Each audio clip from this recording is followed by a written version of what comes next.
My husband Bob and I are in our second year of marriage. While I may not excel in many areas, cooking is my forte. Your cooking is really delicious, Bob once said. That compliment, given on the lunch I prepared for our first date, was what made me fall for him. After 6 months of dating, we got married, and I left my job to become a full-time housewife. About a year ago, my father-in-law passed away, leaving just my mother-in-law, Bob, and me living together. I had hoped we could experience some time alone as newlyweds, even briefly, but when Bob said, "Mom's been feeling vulnerable since Dad passed away," I couldn't refuse. Shortly after starting our married life, I realized my mother-in-law didn't like me. I had encountered bullies at my old job, but she was worse. She constantly found fault with everything I did. While I was cleaning, she would point out every tiny spot I missed and say, "What's this brown spot? Can't you see it?" Once, she forced me to try to remove an unremovable stain from the floor, making me scrub it repeatedly. I wasn't allowed to stop until Bob came home from work. She would wake me up in the middle of the night and demand, "We're almost out of plastic wrap.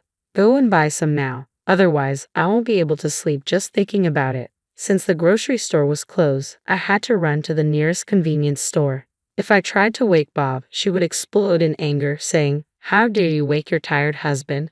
House chores are the wife's job." To avoid her wrath, I had no choice but to obey. These midnight errands were physically exhausting, but having my belongings thrown away or hidden was even more mentally draining. "I don't know where your stuff is. Maybe you left it somewhere," she would say whenever I couldn't find my things. It's awful to blame others for your own mistakes. I can never forget how shocked I was when I found my favorite cardigan in the trash can a few days later. When I told Bob what happened, he just sighed heavily. "Well, you can just buy a new one," he said. I also tried in vain to persuade him to talk to her. Not knowing what else to do, I bought a safe with the money I'd saved before marrying Bob.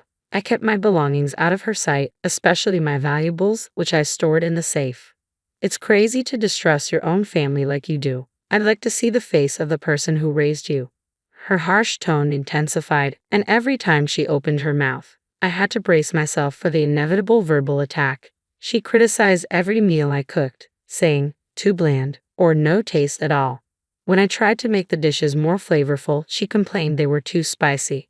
I began to doubt my cooking skills and couldn't help asking my husband for his opinion on the taste. "Mom has very strong food preferences. I think it's delicious," he said. Cooking, once a joy, became a chore. After a year of enduring my mother-in-law's bullying, I had an epiphany. Staying home all the time was the problem. Realizing this, I decided to start working part-time. I had quit my job to be a housewife as Bob requested when we got married, but if staying at home was this painful, I wouldn't have left it so easily. Despite a slight gap in my career, I was valued for my quick learning skills at my part-time job, and it simply felt good to be praised again. However, as I spent less time at home, my mother-in-law began to focus her harassment during breakfast and dinner times. She used to eat despite her complaints, but started leaving most of the food untouched, barely taking a bite before leaving the table. I lost count of the times she accidentally knocked over her soup bowl. When I swallowed my pride and asked her what was wrong with the meal, she'd laugh and say, "You think asking will solve everything, don't you? Why don't you try thinking for yourself?" I was left alone to clean up her leftovers at the dinner table. One day, my mother-in-law really crossed the line. While we were having dinner, she suddenly stood up, took her plate in her hand, and headed to the kitchen. As I looked up in surprise, our eyes met, and she smirked. "What?" By the time I realized what was happening, she had already thrown the meal I made into the trash can. "This is such an awful-looking meal. Even dog food would look better than this," she scoffed. I looked at Bob in disbelief, but he just ignored me and continued eating. I couldn't believe what I was seeing, so I rushed to the trash can. I opened its lid and stared at the ruined food. "This is terrible." I turned around to see Bob, but he wouldn't even look at me. She probably wasn't feeling well. He dismissed his mother's actions. How could she throw the food away right in front of the person who made it? I asked, growing more upset. Bob scratched his head in annoyance and said, "Look, I have work tomorrow. Unlike you with your part-time job, I'm a full-time employee working hard from morning to night. What's wrong with doing a part-time job? I work, cook at home, and then have my cooking thrown away by your mother." My voice broke with emotion, and he sighed deeply. "Lisa, you're becoming a nag. Mom's probably irritated by your nagging too." you know. And if it's that bad, then you shouldn't be cooking anymore. After saying that, Bob walked into his bedroom, leaving me staring at his back in disbelief. At that moment, I finally realized he didn't care about me at all. Something inside of me just snapped. The next day, I prepared breakfast as usual and let both Bob and my mother-in-law know it was ready. Bob sat down to eat, but my mother-in-law grabbed her plate and said, "Not even a dog would eat this in the morning," then threw her breakfast in the trash can.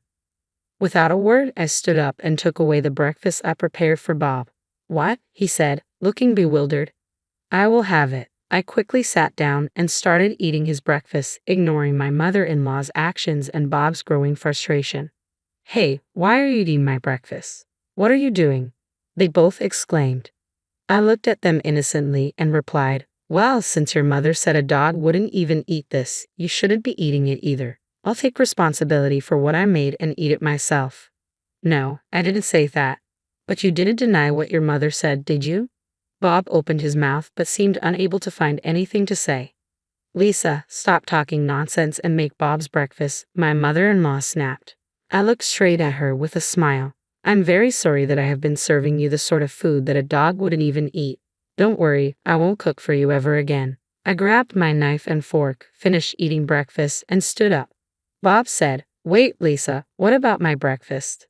"Eat whatever you like," I replied, then left the house quickly.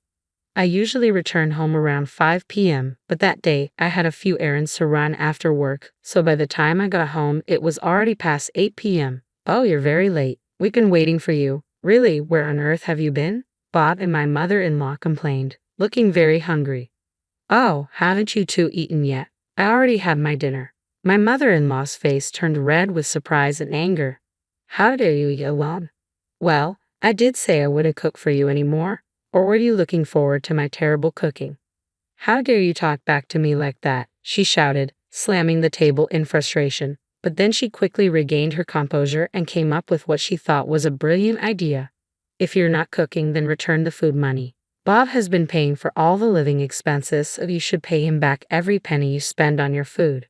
I couldn't help but laugh at her confident declaration. "What's so funny?" she demanded.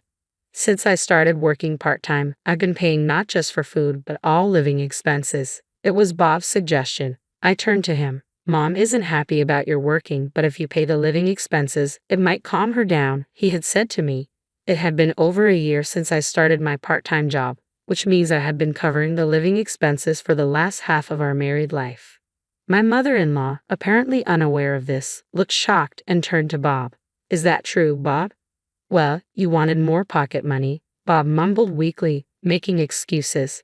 He had me cover the living expenses so he could use the extra money for his mother's allowance. "You seem to have been spending quite a lot on extravagant meals." In the mailbox, I found a flyer for regular customers at an upscale restaurant. I had thought my mother-in-law made her own lunch, but after seeing the flyer, I had my suspicions and found some receipts from that restaurant in the trash. Shouldn't the proper thing be to pay back all the living expenses I've provided? After all, it was my hard-earned money. "Don't worry, I'll be sure to bill you properly," I said with a bright smile to my mother-in-law, who was trembling with anger. "Hey, what do you mean by billing?" Bob, perhaps sensing something, turned pale and stood up. "I want a divorce, and of course, I'll make sure I ask for alimony." "Divorce?" he muttered in shock, but then brightened up, thinking he found a flaw in my plan. "Do you think you can afford to live on your own with what you earn from your part-time job?" He probably thought I would struggle financially. "About that part-time job, I've been offered a full-time position." "What?" "I've also decided where I'll live." My actual plan was to commute from my parents' home for a while, I said, watching the realization dawn on him. "I'll get my lawyer to handle the proceedings from now on." With those words, I went to my bedroom and grabbed the luggage I had packed the night before. Bob, still in shock, stood frozen by the dining table. I ignored him and walked past. "Lisa, I'm sorry," he called out, making me stop and turn around. "Sorry for what? What do you mean?" I asked, exasperated. "It was hard to take sides between you and Mom." "I never said anything bad about your cooking, did I?" he replied. He doesn't understand anything at all. In the end, I truly realized I had been blind. It's not about taking sides. You chose to say nothing when the food was being thrown away and when I was being harassed by your mother over and over. Despite my pleas, you never helped me. Your playing the victim doesn't change the fact that you hurt me. I reproved him. Bob started crying bitterly. Seeing the gravity of his sorrow, I quickly glanced at the pathetic man and headed toward the front door. As I reached for the door, my mother-in-law called out to stop me. I never intended for things to get this bad. I was amazed at how oblivious she was to the severity of her actions. I've looked after you all this time, and it's disappointing that the last thing I hear from you is such an excuse-like response. From now on, you won't have to worry about being caught for spending a lot of money on delicious meals. My mother-in-law stood frozen, her eyes wide open as if her breath had stopped. I returned to my parents' house, where they warmly welcomed me, already aware of my situation. According to my lawyer, everyone in the neighborhood knew my mother-in-law was incapable of household chores. Apparently, my father-in-law had managed the housework when he was still alive. After his passing, Bob, now my ex-husband, and his mother lived on takeout and eating out. To them, I was a convenient housekeeper to exploit.